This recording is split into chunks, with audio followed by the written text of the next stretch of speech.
Pan welodd Iesu yr holl dyrfaoedd, aeth I fyny I ben y mynydd.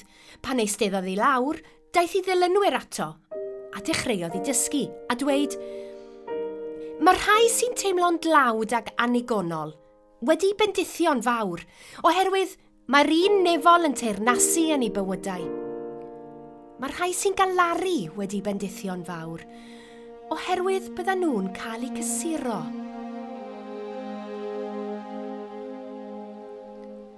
Mae rhai addfwyn sy'n cael eu gorthrymu wedi bendithio'n fawr, oherwydd byddan nhw'n etifeddu'r ddeiar.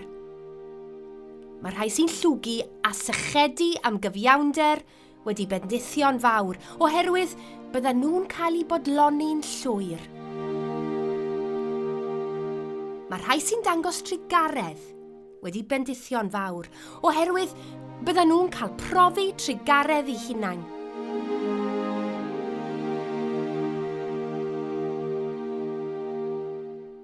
Mae rhai sydd â chalon bir wedi bendithio'n fawr, oherwydd byddan nhw'n cael gweld Duw.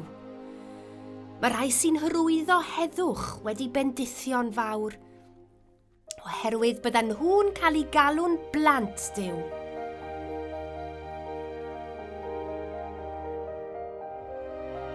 Mae rhai sy'n dioddau erledigaeth am eu bod nhw'n byw'n gyfiawn wedi bendithio'n fawr, oherwydd mae'r un nefol yn teirnasu yn ei bywydau.